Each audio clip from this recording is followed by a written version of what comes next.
Hey, church family, I wanted to take this opportunity to present you with another word of encouragement as we continue to celebrate this Thanksgiving holiday. Now, it's Black Friday, and I'm still waiting for a Travis County text warning me about the dangers of Black Friday shopping.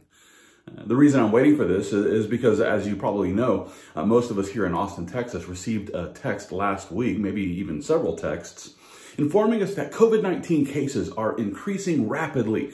The text also directed us by declaring, do not gather with people you don't live with to help slow the spread of the virus during the Thanksgiving holiday. In other words, our government is once again demanding that we avoid gathering together with our loved ones, and yet at the same time, there's been no warning for us to avoid the large gatherings which are taking place in many retail stores who are attempting to make sure that they end the year in the black. That's what Black Friday is all about. Retailers liquidating their merchandise so that they can end their corporate fiscal year in the black, and it's for this reason that we have to insist that Black Friday matters. Now, I realize that, there are those who will insist that Thanksgiving gatherings are different than Black Friday shopping sprees. And I get that. I understand the difference. I realize that intimate family gatherings increase the risk of transmission by just the nature of the event itself. Yet at the same time, I would also remind you that the government officials who discouraged us from celebrating Thanksgiving, these are the same officials who encouraged us to utilize mail-in voting for the 2020 election because, the lines at polling locations would inevitably result in an increase of infections. So polling location lines are bad, but the Black Friday lines, we can handle that. We see a similar level of hypocrisy presented by the mainstream media. For example, the media was super critical of those who would gather together for Trump rallies. But then, as soon as the media identified Joe Biden as our president-elect, they gladly aired video footage of crowds gathering together as they shared sips of champagne from the same bottle. And not one media personality was like, look at that, that's horrible. No, they celebrated all of this.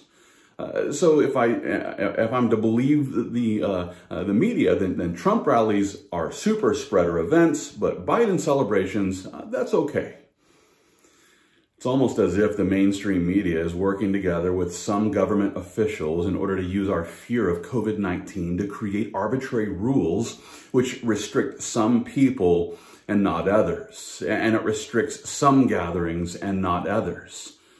Another recent example of this can be seen in a recent ruling that took place in San Diego, California. It was back in the beginning of November when a Superior Court judge named Joel Woolfield, I believe his name is, he ruled that the state could no longer enact policies that forbid strip clubs from being allowed to provide live adult entertainment. The judge provided an immediate and temporary injunction which allows strip clubs in San Diego to reopen because, according to the argument, a woman taking her clothes off in front of a paying male customer constitutes freedom of speech, which is constitutionally protected. Meanwhile, every church in San Diego is still required to remain closed, despite the fact that the First Amendment is perfectly clear about this. The First Amendment tells us that Congress shall make no law respecting an establishment of religion or prohibiting the free exercise thereof or abridging the freedom of speech or of the press, or the right of the people peaceably to assemble. Seems to me that the founding fathers of our country, they created this First Amendment in order to protect our religious freedoms, not necessarily the freedoms to go to a strip club. Without debate, there are leaders here in our country who are using our fear of COVID-19 to create executive orders according to their own personal opinions. Listen, a government that's willing to allow strip clubs to open up in the name of free speech, while simultaneously shutting the doors of every church, this is clearly a government that is out of control and out of their minds. A government that thinks that they have the right to tell you how many people you can have over for Thanksgiving is clearly a government that has gotten way too large. I thank the Lord that the state of Texas is under the leadership of Governor Greg Abbott.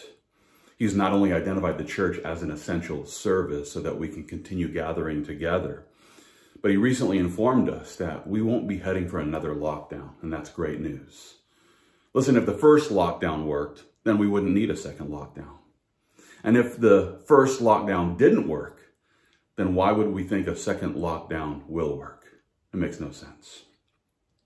Listen, before we hand all of our God-given rights over to a nanny state government that has no problem identifying some lines as bad and other lines as good, let's instead seek the leading of the Lord.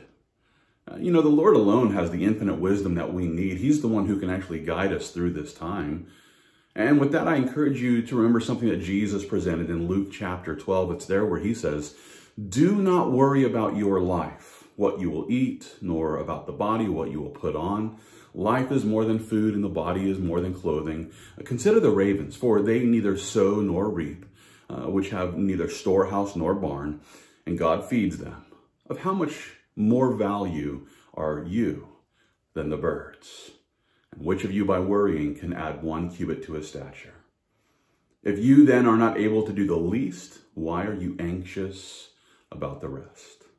We don't need to be anxious about this, and we don't need to, just bow down to every little, executive order that these leftist politicians are creating to tell us that we can't enjoy Thanksgiving and these sorts of things. Listen, I encourage you to seek the leading of the Lord, and trust me when I tell you, we don't need to worry about tomorrow. And the reason why is because, listen, the Lord's already there waiting for us, and he'll be there to guide us and protect us. With that being the case, I encourage every Christian, let's just continue fighting the good fight of faith, all for the glory of God.